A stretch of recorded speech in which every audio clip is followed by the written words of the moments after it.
Well, good afternoon and welcome to this week's Cape Breton Realty Weekly Update for March 7th. We're into March and Sherry's back. And Sherry's back. I think Great time in I think we Vegas. should drink to that one. Okay. Our dry February is over. Yeah. Cheers.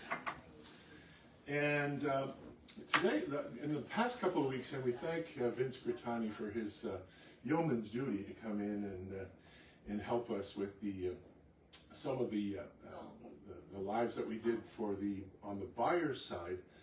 Today, it's going to be a little bit more on the seller's side. Okay. And how sellers can react and some of the strategies when, say, for example, a buyer requests repairs to be made, following an inspection.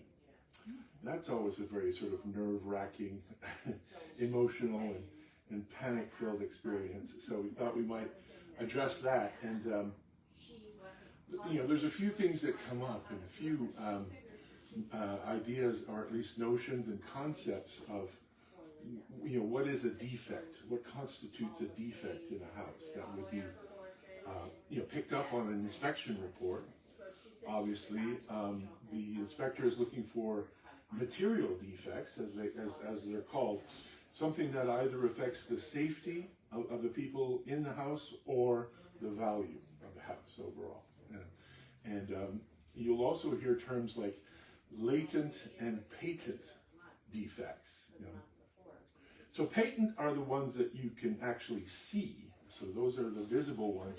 Latent are not seen, and oftentimes hiding under floorboards and behind walls and things like that you'll encounter. So we're going to sort of run through that and say, explain to buyers how how the buyers may request a reduction following an inspection. And so maybe you want to just give us some your thoughts overlying that, and we can go into the specifics.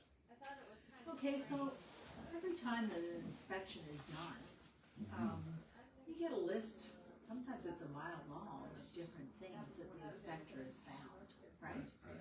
And all of those things are not necessarily important or major. You need to clean your air exchanger filter every 6 months on a regular basis, or you need to clean your air exchangers or your heat pumps, or that's just routine maintenance. Your gutters. They'll put all these things. They'll list all these things in your. That's not something that needs to be done this week. It's not serious. It's just for your knowledge as a buyer. You should know that, right? Yeah. So they're doing that as a service to help them you're paying them $500 to $1,000 for an inspection. I guess they want to make sure that that they've looked at everything and you're getting your money's worth. justifying what they're charging you, of course. Of right? course, yeah. So I think you have to keep that in mind, and you can't say, oh, the gutters are dirty, so I'm not going to buy that house. That's not what it's all about. So the issues I think generally fall into sort of three categories. You've got safety and structural concerns, which are paramount. They're really important. Say for like a foundational issue, severe cracking, electrical hazards, roof leaks, plumbing failures, that kind of thing. Those would be considered safety and structural concerns. So, and the buyer would expect that these would be addressed to proceed. Oftentimes, I'm just saying that's the sort of the default. Sometimes, I mean, if the roof is 20 years old, then it's probably on its last legs. But they might have priced the house knowing that. That's also the case. So, and if it's in your disclosure that the roof is 20 years old and it's going to need to be replaced, or we've replaced the shingles, a couple of times, that have blown off, and it's time that the whole thing needs to be done. Well, that doesn't mean they're going to do it for you or reduce the price. And we had a case recently where the buyer had asked to have the furnace completely replaced because it was 25 years old. and we had a contractor come in and take a look at the furnace and, you know, give an estimate. But that contractor said the furnace could keep going for another 15 years. So it's not necessarily that urgent to do that. So the other category is what we call functional repairs. So those would be sort of HVAC servicing, minor plumbing, non-functional appliances oftentimes. So these also get reported and can come into the negotiations. And the third issue or category is kind of more cosmetic, and where generally these are not mandatory and just can often be declined, you know, when it comes to addressing them. Yeah. Well, you know, if you're buying a 25-year-old house or a 20-year-old house, and the furnace in it is not new, odds are good that it is a 25-year-old furnace. And you knew that when you looked at it. It's the original, yeah, right. If you wanted a new furnace, then you should have accommodated that when you made your offer, right? Yeah. So those kind of things, because I know sometimes, you know, in a really busy market, you've got 15 minutes to look at a nice big house, and you just don't see all of that, and that's what the inspection is for. And you know, the idea is that you want to know what you're buying. That's what the inspection is for. And if there's anything really serious to make you walk away, then you need to probably ask to negotiate that first before you walk away. But if it's things that you know you expected anyway, it's not going to. You know, chances are that the seller is going to look at that and say, "Listen, you're getting a good price on that." So you know. So that's another question that I had. If the buyer does come back following the inspection saying that there's things that need to be done, is it usual for the buyer to share the inspection report with the seller so that the seller can see what the inspector is saying? If they want something done, Yeah. then they should share the inspection report, because maybe it's not even in the report. Who knows, right? I mean, if they don't share the report, it's hard for them to say, well, the inspector said you need a new roof, and you need to put a new roof on. Well, can you show me the inspection report? No. Well, then maybe there isn't even one. You know, I just. Yeah, and there too, that's why you want to be working with an agent, you know, who's experienced and can deal with that, because, you know, not all the repairs are justified. And you have to look at it objectively and say, you know. And the buyer agent will generally discuss with the client about the report and explain that, you know, this is a serious thing that we should approach the sellers about. But this is a minor thing that we kind of have to, you know, suck it up. Okay, so there's a double tap in the doorbell in the electrical panel. That's in 90% of all inspection reports. It's not a big deal. It's a simple fix. Something is double tapped and you need another slot for it. Or maybe it's even something that they don't even use, that they just need to disconnect. But, you know, if you have a GFI plug that needs to be replaced, that's almost like standard maintenance. Those things do go after a few years. And another one is $30, so, you know, let's not lose a deal over a $30 plug. Yeah, but also that can be an indication. For example, if there's a non-GFI plug near a water source, that's a concern and can indicate perhaps that the or you know, that the electrical system is not properly grounded, and there's a lot of things that can happen. So you got, you know. It can also be that the house was built before a certain time when that came into law. So it's factored. Yeah, oftentimes that's factored in. The houses, the condition, the vintage of the house is factored into the price. So yeah, I think it comes down to, you know, is the buyer just trying to, you know, get something on their wish list, or is it something that's really necessary to, so you've got to sort of cut through all that. And so again, you know, working with an agent would know, you know, sort of what's sort of acceptable, or what's the line, you know, that is crossed in order to, you know, to consider even doing any kind of repairs or and of course, again, having everything documented from the inspection report to any estimates or quotes, that you get from contractors to do that, because that becomes, sort of evidence in the negotiation as well. That's right, and if it's a $10,000 reno to fix whatever is wrong, then, the seller might say, okay, well, I'll pay half of that, or I'll give you $5,000 off and you suck up the other 5,000 and have that done after closing. Or maybe the seller will say, I'll get that done. If you have a $10,000 quote, I can get that done for $5,000, so I'll have it done, right?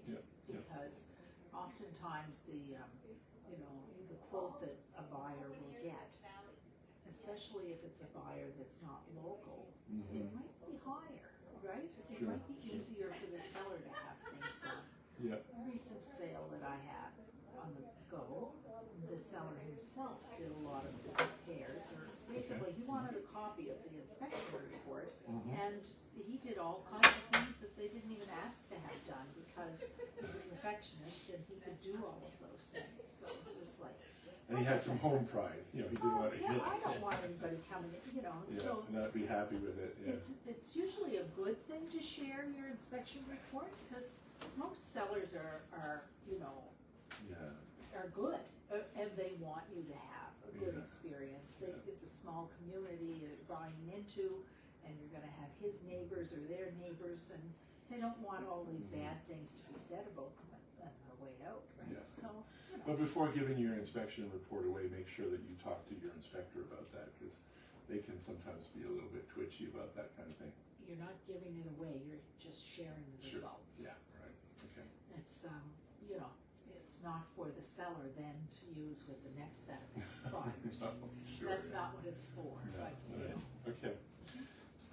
So the common scenario is, just to summarize, that that the seller would agree to do some repairs.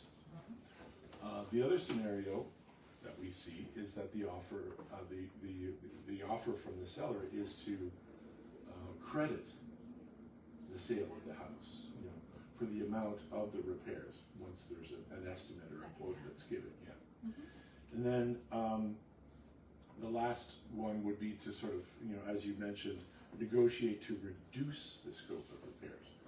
Maybe through a counter offer at that point, where you can say, if the buyer is asking too much, you can counter with only the most essential, That's right. fixes that are reasonable. And they're not actually offering and counter offering, they're making proposed amendments to the contract. Sure. And you don't have to accept the amendment to the contract, you can reject that amendment and put another proposal forward. Or you can simply reject it, and if they want to terminate, then they can, or this important to know is that the seller cannot terminate based on the fact that the buyer wants to have a reduction in price. He has to say no, and the buyer can still say, okay, then I'll accept it the way it is. It's not the seller that gets to terminate at that point, it's the buyer. Okay, Good. Okay, I think a lot of times, or years ago, the paperwork was written in such a way that if an amendment was put forward to amend something, then it was an opportunity for either party to terminate the contract. But it's not the case now, okay, because the way the contracts are written, it's only the buyer that can terminate at that stage. Now, if the buyer doesn't waive his conditions, the thing is automatically terminated. Doesn't waive it within the time frame, right? But he can make all the amendments he wants, and the seller can accept, reject, or propose another amendment. Okay. And the seller also has to sort of, with the help of their realtor, take into consideration the prevailing market conditions. Is it a buyer's market? Is it a seller's market? So there's room for some wiggle room there if you're in a better position, basically. Well, of course, and you can't overplay your hand in a market where it's a seller's market. You overplay your hand as a buyer, you're not going to get that house. But your realtor will advise you accordingly. And sometimes that's maybe a better thing if you don't get that house. If you know, those things are that important to you, you should buy a different house. Right, yeah. And so, from a seller's perspective, it's important to bear in mind also, any communication with the buyer, you know, should be through the agent. Because, you know, if it gets between the buyer and the seller, then It gets personal. it can risk, yeah, getting personal and getting very emotional. So, our advice is to stay professional, objective, you know, and frame your response in terms of a business decision, where it's not necessarily, you know, yeah. So it's rational. It makes sense, you know, and it can make sense to a reasonable person anyway. Yeah, at some point you have to say, am I gonna blow this deal over a, you know, $12 item or a, Yeah. you know,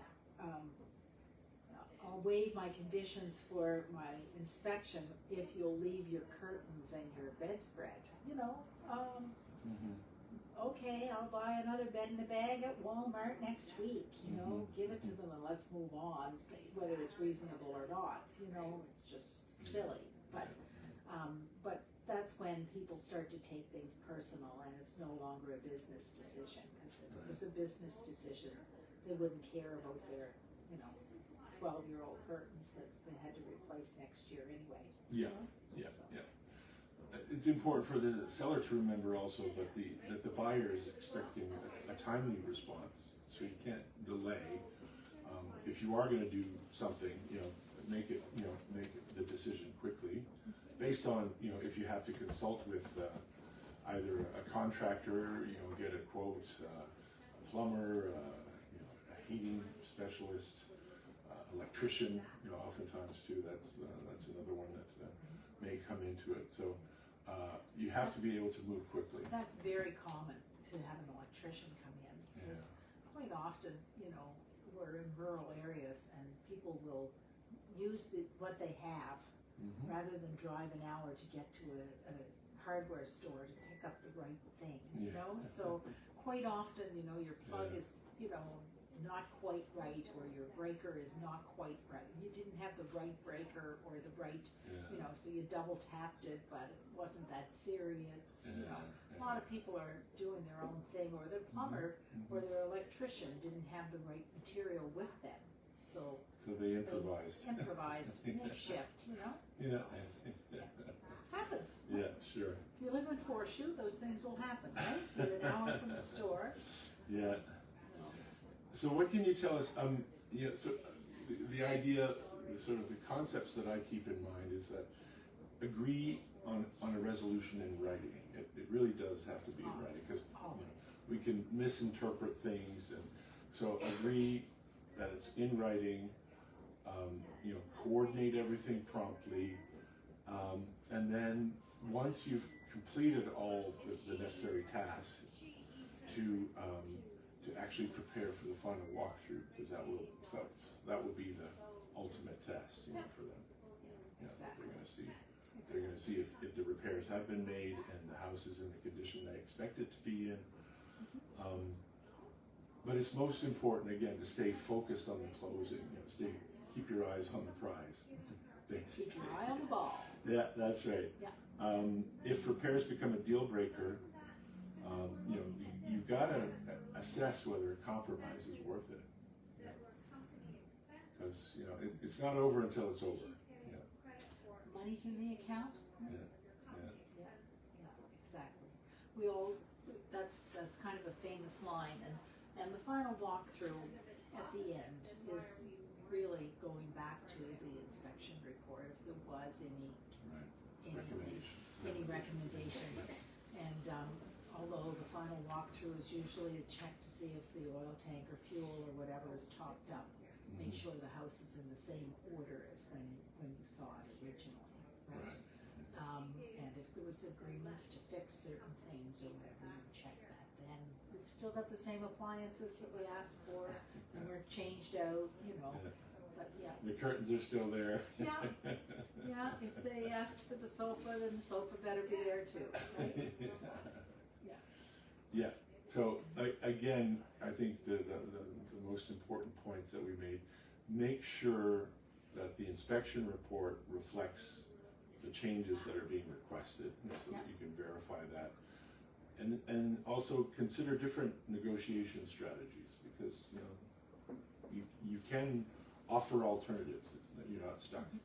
If the buyer is asking for this, you can say, well, what about this? If I offered this, what is it that could be worked out? Time is the biggest thing usually. You want to close in 2 weeks or 3 weeks, and you can't get someone to come fix that roof in the next 2 or 3 weeks. Right. The weather's not cooperating, Yeah. or you have to dig something up because something backed up, or there's a pipe collapsed going under the driveway to the septic system, and it's February and the snow is this high, and those things happen, right? Sure. So you can always agree to have it done after the fact, and you put money aside for it, and the lawyers will hold it aside in trust. Reserve, in trust, Yeah. So there's solutions, but that's what we're here for, is to come up with creative solutions to make the deal come together and happen for everybody. Yeah. There's no dead end. There's always a possibility. There's a solution for everything, Yeah, right? yeah. So, Good.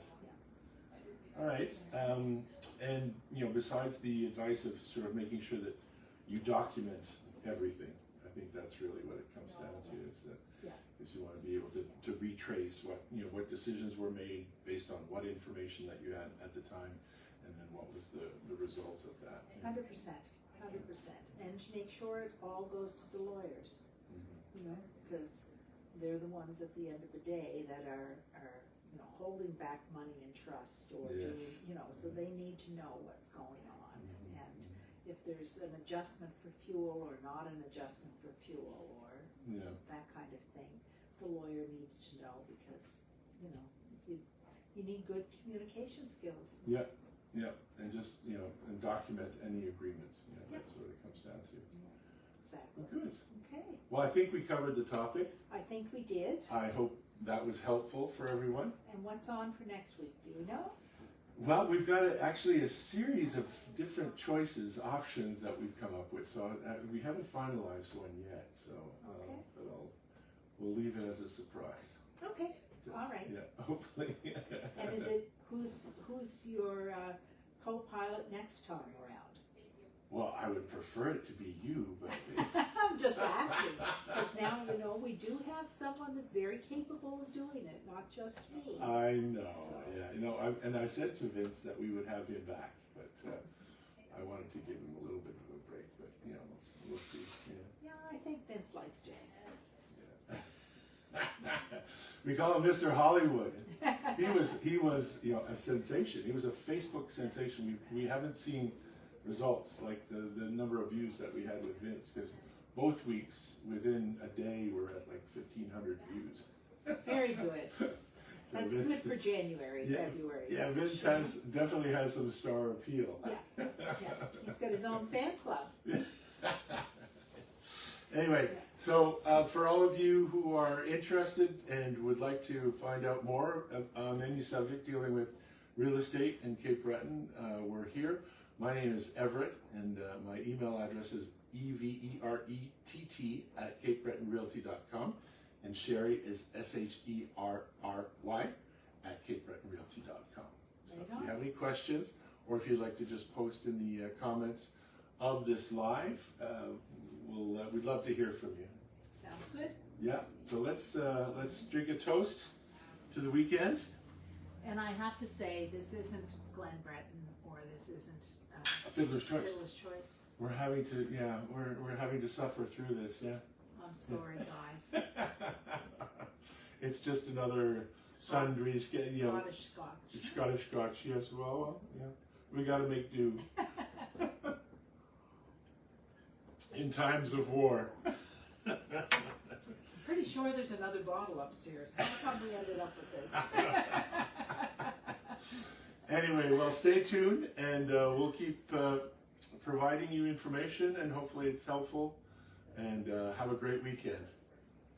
Thank you.